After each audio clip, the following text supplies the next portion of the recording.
রাজধানী বাজারে বেড়েছে বেশিরভাগ নিত্যপণ্যের দাম। সপ্তাহের ব্যবধানে আবারও দাম বেড়েছে। নিত্যপণ্যের দাম বাড়ার কারণে জাতীয় স্তরে স্তরে বাড়ানো হচ্ছে দাম। রাজধানী বাজারে এমন চড়া দর অন্তত 8টি পণ্যের।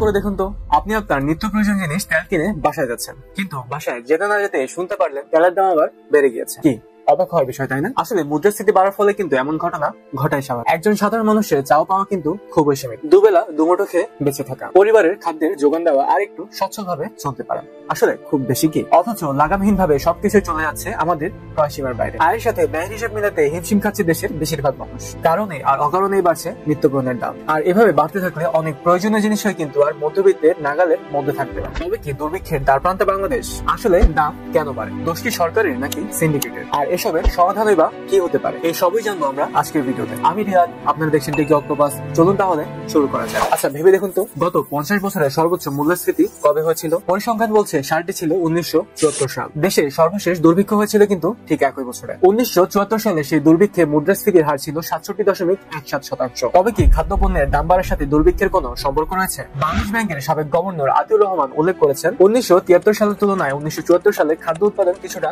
কম হয়েছিল, তবে তা 1972 সালের তুলনায় যথেষ্ট বেশি ছিল। অর্থাৎ উৎপাদন কিছুটা কম হলেও দুর্ভিক্ষ ঘটনার মতো খাদ্য ঘাটতি হওয়ার কথা ছিল না। ব্যাপক খাদ্য ঘাটতি তৈরি হয়েছিল মূলত ব্যবসায়ী শ্রেণীর চোরাচালান, মজুতদারি, চোরা কারবারি ও বর্ধিত মুনাফার উদ্দেশ্য বিনষ্ট করে দেওয়ার কারণে। 50 বছর পরে এসে দৃশ্যপটের কোথাও কি কোনো মিল খুঁজে পাচ্ছেন? বাংলাদেশে প্রতি বছর বিভিন্ন সময়ে ভিন্ন ভিন্ন কারণে সরকার এবং ব্যবসায়ীরা বিভিন্ন পণ্যের দাম বাড়ায়। বিশেষ করে রমজান কিংবা কোনো উৎসব আসলে আমরা এমন ঘটনা অহরহ দেখে থাকি। আর তার মধ্যে অন্যতম হচ্ছে খাদ্যদ্রব্য, যেখানে অন্যান্য মুসলিম দেশের চিত্র থাকে সম্পূর্ণ উল্টো। এখন প্রশ্ন হচ্ছে, কি কি কারণে মূল্যস্ফীতি হতে পারে? উচ্চ মূল্যস্ফীতির ইতিহাস বাংলাদেশের জন্য খুব একটা নিয়মিত ঘটনা নয়। শুধু বাংলাদেশ নয়, পুরো বিশ্বঙ্গেও এটি হরহামেশা ঘটে না। ঐতিহাসিক বিভিন্ন প্রেক্ষাপটে মূল্যস্ফীতির কারণ অনুসন্ধান করলে অনেক ইতিহাসই চোখের সামনে চলে আসে। তবে মূল্যস্ফীতির প্রধান অনুঘটক হলো যুদ্ধ। মূল্যস্ফীতি সাধারণত 3টি কারণে হতে পারে। 1, যুদ্ধের কারণে।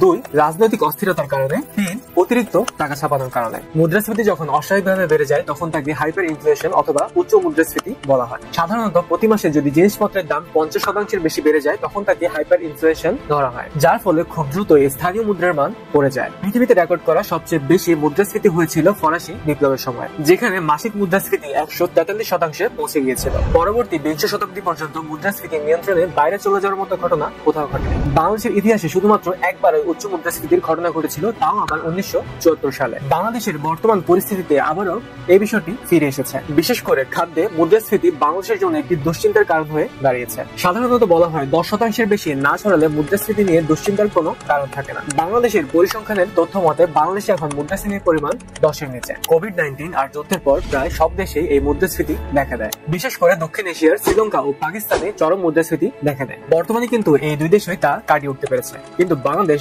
আজও এটি কাটিয়ে উঠতে পারছে না। প্রতি বছরে রমজানের আগে নানা অজুহাতে বিভিন্ন পণ্যের দাম বৃদ্ধি পায়। এই বছরও বেড়েছিল। দফায় দফায় বিদ্যুৎ আর গ্যাসের দাম বাড়ানোর কারণেও কিন্তু আমাদের এই মুদ্রাস্ফীতি আরো বেড়ে যায়। সরকারের নির্বাহীর আদেশে 1 বছরের ব্যবধানে গ্যাস ও বিদ্যুতের দাম আবারও বাড়ানো হয়েছে। এখানেই কিন্তু শেষ নয়, ঘোষণা করা হয়েছে সামনের 3 বছরে কিন্তু ধাপে ধাপে বিদ্যুতের দাম বৃদ্ধি করা হবে। কিন্তু বিদ্যুৎ যে নিশ্চিতভাবে পাওয়া যাবে সেটা কিন্তু বলা যাচ্ছে না। এমনকি আমরা যখন এই ভিডিওটি করছিলাম তখনও আমাদের বিদ্যুৎ বারবার চলে যাচ্ছিল।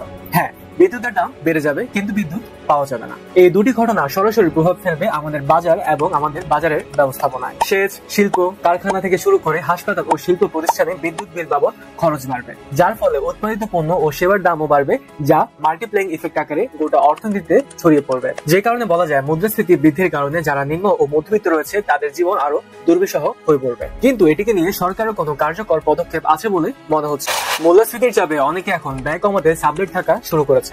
2002 সালে ঢাকা 2 সিটির কর্পোরেশনে 2 লাখেরও বেশি মানুষ সাবলেট ছিলেন। গবেষণায় দেখা গিয়েছে এই পরিবারগুলোর মধ্যে 70,000 পরিবার প্রথমবারের মতো এই সাবলেট গ্রহণ করেছে। আর এছাড়াও বর্তমানে অনেকেই কিন্তু শহর ছেড়ে গ্রামে ব্যাক করছেন। তাহলে এখন প্রশ্ন আসতে পারে, বাংলাদেশে এই মুদ্রাস্ফীতি কমানোর সলিউশন কি হতে পারে? সলিউশনগুলোকে সাধারণত 3 ভাগে আমরা ভাগ করতে পারি। একটি হচ্ছে আর্থিক ব্যবস্থা, দ্বিতীয়টি হচ্ছে রাজস্ব সংক্রান্ত ব্যবস্থা এবং তৃতীয় পদ্ধতিটি হচ্ছে প্রত্যক্ষ নিয়ন্ত্রণ পদ্ধতি। আর্থিক ব্যবস্থা। মুদ্রাস্ফীতির প্রধান কারণই হলো কিন্তু অর্থের পরিমাণ বৃদ্ধি পাওয়া। সুতরাং মুদ্রাস্ফীতি দূর করতে হলে আমাদেরকে বাংলাদেশের অর্থনীতিতে অর্থের পরিমাণ কমাতে হবে, আর এই অর্থের পরিমাণ কমাতে হলে আমাদেরকে ব্যাংক সৃষ্ট ঋণের পরিমাণও কমাতে হবে, কারণ বর্তমানে এই ব্যাংক সৃষ্ট ঋণের কারণে বহু লেনদেন হয়ে থাকে। আর এই ঋণের পরিমাণ কমাতে পারলে বাংলাদেশের অর্থনীতিতে অর্থের পরিমাণও কমে যাবে, আর আরেক কথায় মুদ্রাস্ফীতিও নিয়ন্ত্রণ করা যাবে। এই ক্ষেত্রে বাংলাদেশের কেন্দ্রীয় ব্যাংক ব্যাংক হারকে বৃদ্ধি করে দিতে পারে। কেন্দ্রীয় ব্যাংক সাধারণত বাণিজ্যিক ব্যাংকগুলোকে যেই হারে ঋণ দেয় তাকে বলা হয় ব্যাংক হার। আর সাধারণভাবে কেন্দ্রীয় ব্যাংক যদি তাদের ব্যাংক হার বাড়িয়ে দেয় তাহলে বাংলাদেশের বাণিজ্যিক ব্যাংকগুলো তাদের ব্যাংক হার বাড়িয়ে দিবে।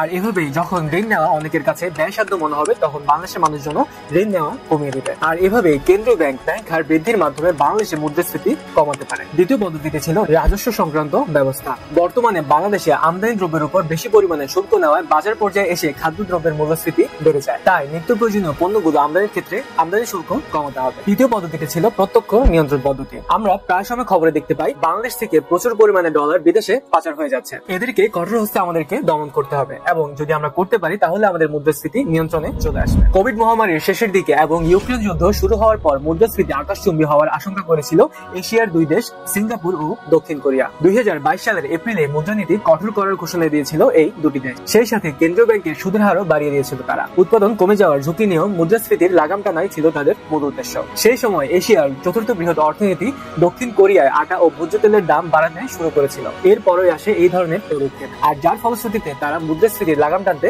সক্ষম হয়েছিল। বিশ্বের বিভিন্ন দেশ তাদের জনগণের স্বার্থে এবং দেশের স্বার্থে এই ধরনের পদক্ষেপগুলো নিয়ে থাকে। তবে আমাদের দেশের সরকার এই সকল অসাধু ব্যবসায়ীদের সিন্ডিকেটের বিরুদ্ধে কোনো গুরুত্বপূর্ণ পদক্ষেপ নিতে পারছে না, বা পদক্ষেপ নিলেও প্রতিটি সেক্টরে দুর্নীতির ফলে সঠিকভাবে তা বাস্তবায়ন হচ্ছে না। একটি গণতান্ত্রিক দেশের নাগরিক হিসেবে আমাদের উচিত এই সকল দুর্নীতিগ্রস্ত মানুষদেরকে রুখে দেওয়া। শুধু তাই নয়, আমাদেরকে এরকম সিন্ডিকেট ব্যবসায়ীদের বিরুদ্ধে রুখে দাঁড়াতে হবে। আমাদের সরকারের পাশাপাশি জনগণের উচিত যাতে করে আমরা আমাদের এই মুদ্রাস্ফীতিকে কাটিয়ে তুলতে পারি। তাই আমাদের সবাইকে এগিয়ে আসতে হবে। ধন্যবাদ সবাইকে। আসসালামু আলাইকুম।